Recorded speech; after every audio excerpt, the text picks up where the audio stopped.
Coming up, Bluffton Middle School Principal Pat Freda previews the coming year, and Veronica Miller gives us tips on how to keep Beaufort clean and beautiful during the holidays. All that and, of course, the latest headline, business, and entertainment news right now on the Bluffton News.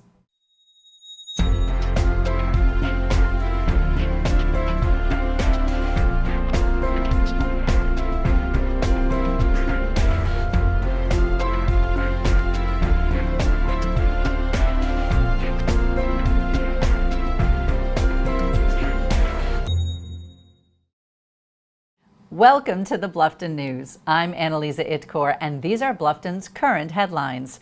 A project that would have brought a zipline park to Beaufort County-owned land in Okatee is dead. The proposed park that was planned for the 119-acre regional park would have been called Go Zip Hilton Head and would have been on land near the intersection of US 278 and SC 170.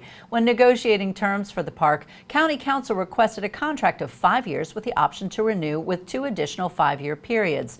The corporation wanted a longer agreement that would not include a performance agreement. When all was said and done, an agreement could not be reached. There are still plans to move forward with constructing several trails and a visitor center.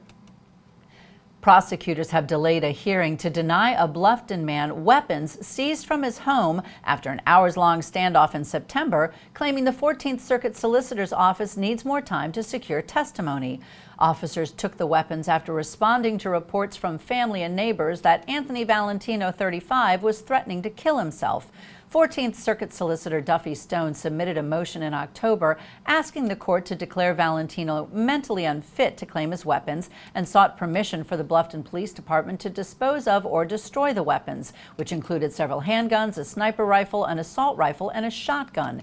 Valentino filed a lawsuit November 8th in U.S. District Court against the town of Bluffton and Police Chief Joey Reynolds, arguing they violated his rights to due process under the 14th Amendment and gun ownership under the Second Amendment. It's uncertain as to whether the solicitor's hearing will have any bearing on the federal lawsuit.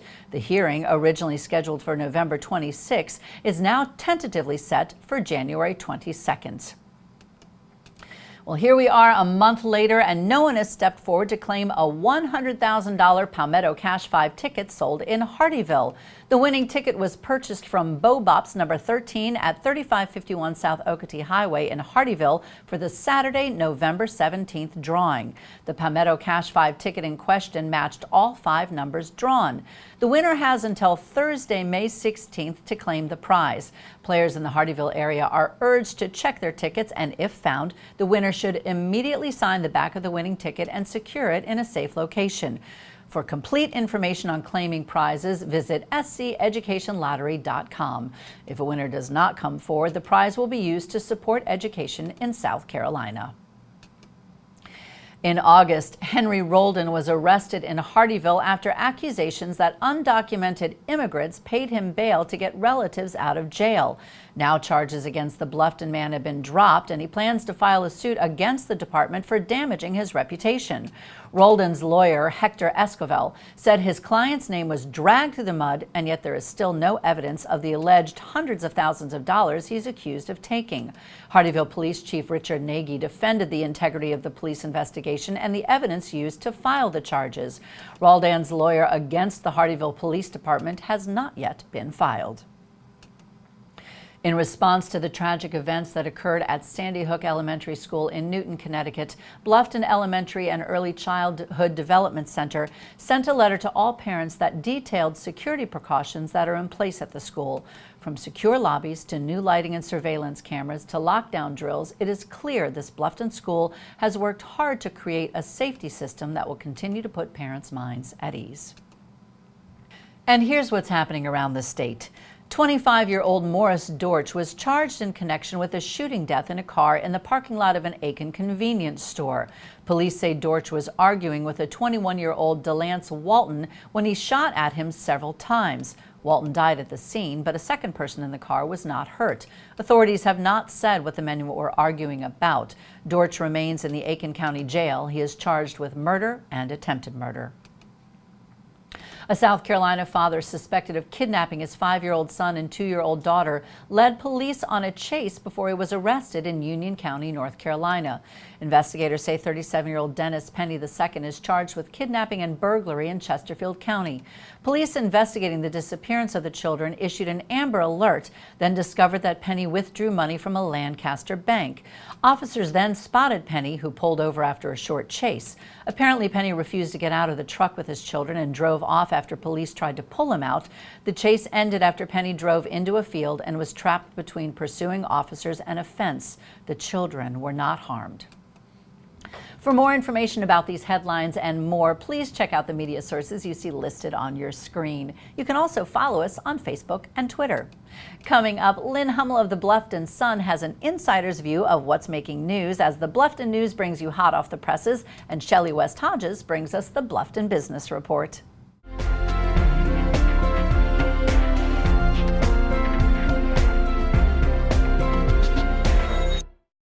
The smoked chipotle burrito is really good. Yeah, my zesty cheesesteak burrito's great. Are you familiar, Pete, with the phrase, don't mess with success? Yeah. Because this is not only messing with success, this is taking success to the cliff and shoving success over. Success said, oh, please, don't do anything, leave me alone. These burritos didn't even hear that. They heard, oh, put, and that was it. It was just like, wah. Egg everywhere. Wake up to sirloin steak and fluffy eggs with the new zesty cheesesteak and smoked chipotle breakfast burritos. This is how you Sonic.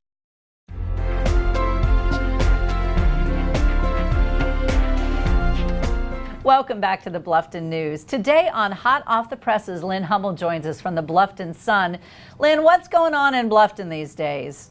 Well, there's a lot going on in Bluffton as usual. It's the holidays, but particularly we have been talking about the Sober or Slammer campaign. It's a DUI crackdown. We know that we shouldn't drink and drive, and that's especially true over the holidays.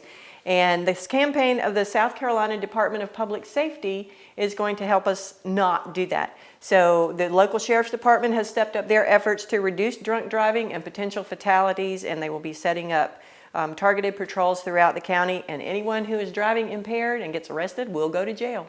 Good. Well, I'm delighted to hear that they're cracking down on what is a very tough issue during the holidays. The last thing we want to hear are about bad accidents during Christmas and New Year's. Absolutely. Now, moving on to sort of a vacation topic that's going to be a disappointment for a lot of people in the Low Country area. I was talking earlier about the zipline project in Okatee. I understand it's... Well, it has become unzipped. The project is dead. The passive park that was to include a zip line and a picnic pavilion and some parking was to be built in the 119-acre Okatee Regional Park near the intersection of Highway 278 and Highway 170. But County Administrator Gary Kubik said that negotiations ended several months ago and that they have not heard from the Ohio-based developer since then. And as far as the county is concerned, we are not pursuing the zipline project. Now, can you tell us a little bit about what they're going to do with the property in its stead? Well, Kubik said that the area will still become a park, and plans do include a visitor center and several walking or nature trails, but there's no time frame on when that might happen or how much it might cost.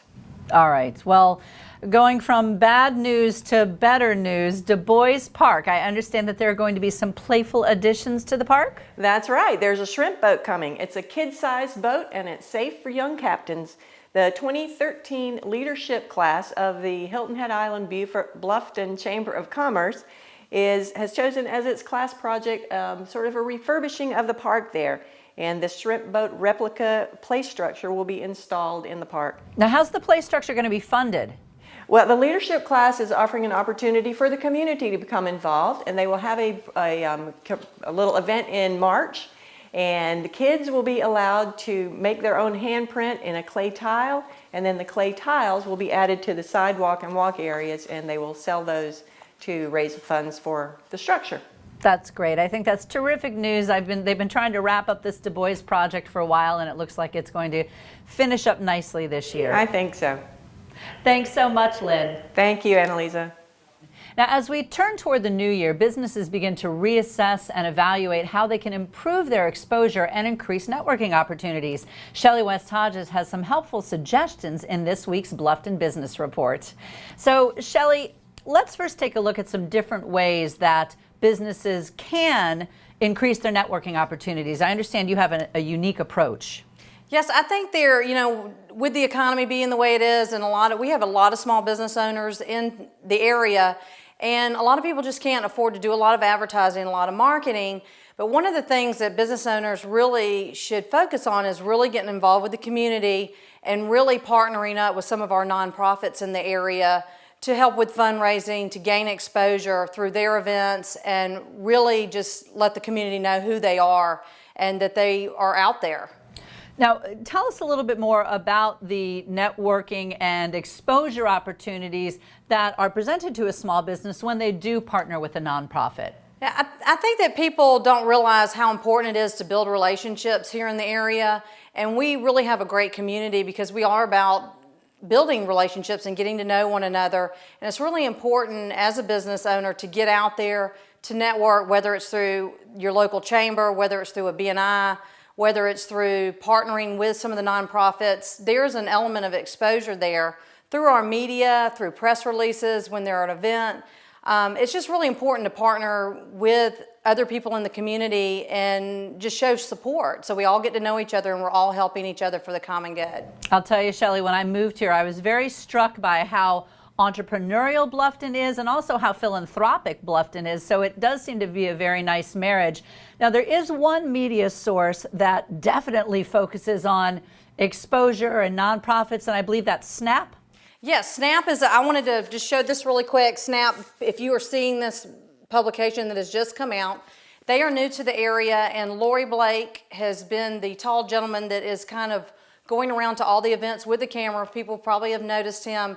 This publication takes pictures at all of the area events. They put them in this magazine, and it's great for nonprofit fundraising, for any kind of events that are going on. And if we have businesses that have partnered with them, it gives them great exposure, and people want to see their pictures. So it's a great piece.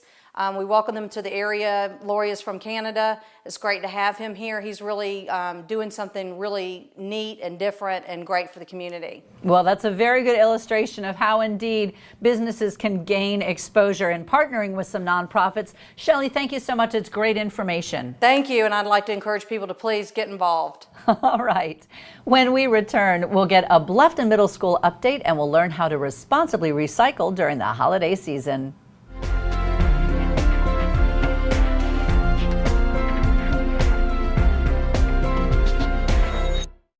Tara's Men's Den, located beside Tara's Salon at the Moss Creek Village, is a full-service salon for men only.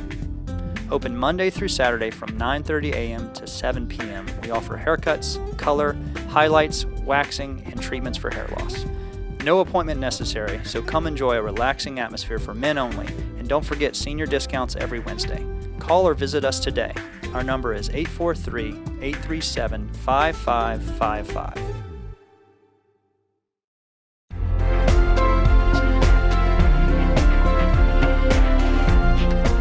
Welcome back to the Bluffton News. It is my pleasure to introduce Pat Freda, principal of Bluffton Middle School. Pat, what were some of the culminating events at BLMS as they closed out the month of December and took off for winter break? Hi, Anneliza.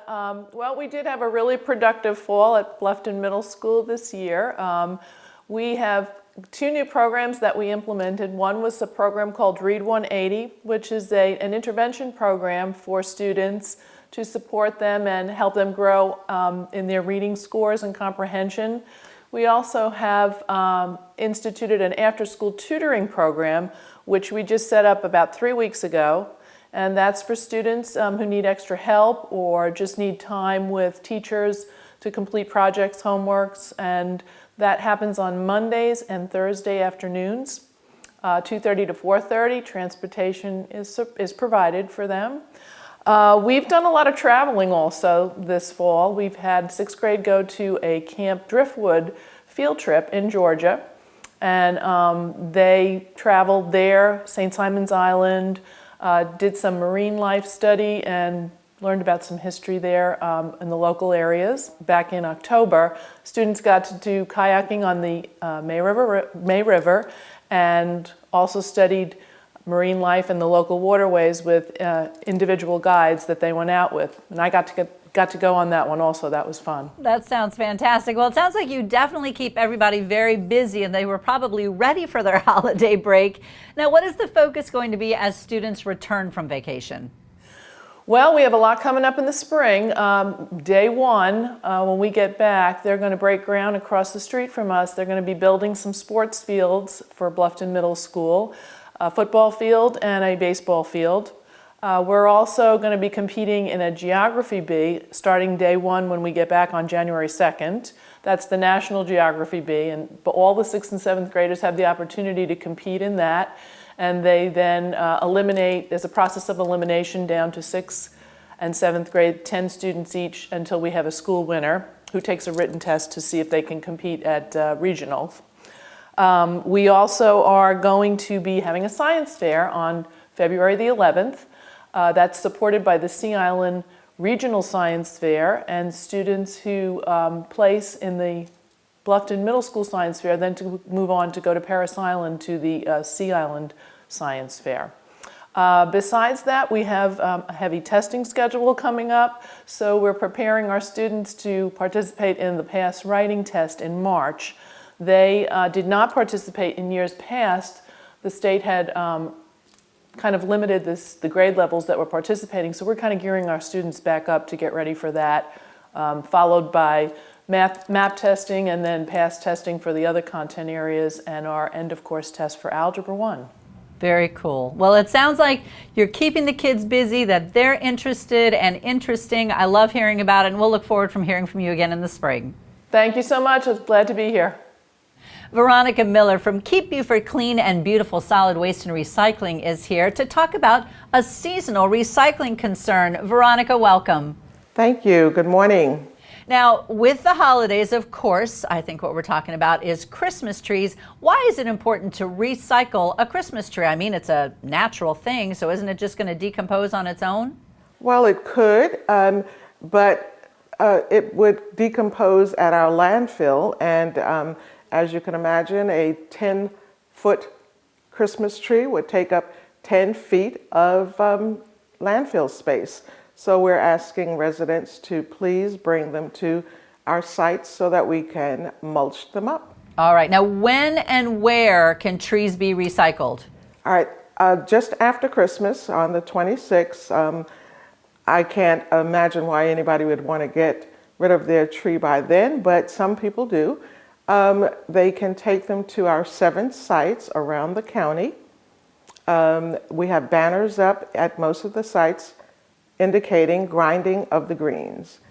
Now, and this is going to go on until when? It'll go on until January the 12th. Okay, great. That's the now, time. I also understand that there's a flip side to this. Once the trees are mulched, can't people come and pick up mulch? Exactly, yes, they can on January the 12th. I think that is really cool. Now, are there any other special recycling options for the new year? Yes, there is. I'd like to tell the residents about our electronics recycling, so that when you give those new televisions and telephones and DVD players, you want to get rid of the old ones, please wait until January the 26th. We have 2 sites in Beaufort where we'll be recycling electronics, and also you can do some shredding at that time. Oh, that's great. I'll tell you, we don't think about that. I've got an old laptop. I've got a TV that blew a tube. I mean, you can collect that stuff over the year, and sometimes you just don't know what to do with it. So, and boxes, sensitive documents. And with all of the identity theft going on, that shredding service that you offer is really important. Well, thank you. We try to do that at least twice a year. So hold on to those electronics. Your efforts are certainly appreciated. Thanks for joining us today. Well, thank you. Thanks for having us.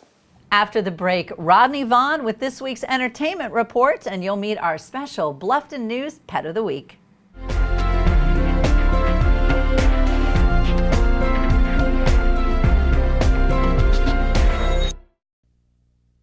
Okay, so it's a romantic dinner for 2. Now, I've already cut some tomato. Time for the vinaigrette. You are gonna love this. Okay, we need some sesame seeds. My favorite pan. Now, what's really important is With Merillat cabinets, you'll discover function that's irresistible. Good thing I'm not the jealous type.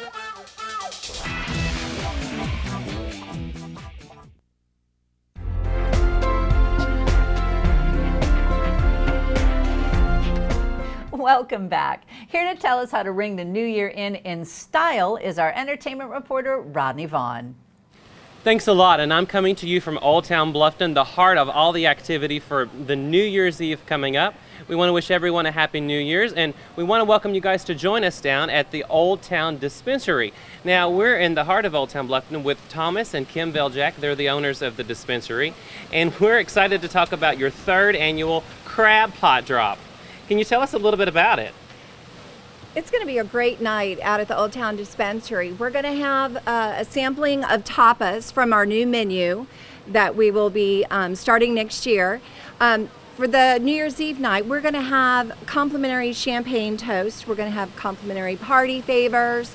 We have a dance floor and music. Awesome. It's going to be a great time. Awesome. You guys always have a really good crowd for that, too. I mean, the area's filled out here. Is that right? That's right. Yeah, it's always a lot of fun. That's wonderful. Now, Thomas, can you tell us a little bit about the crab pot drop? This is similar to Times Square, and you were kind of inspired by that? Absolutely. Well, I knew that Bluffton had a crab pot drop for a couple years, and a couple local individuals sort of passed a baton on to me, and I called them out of respect and asked them to do that, and in 10 days we formed it 2 years ago.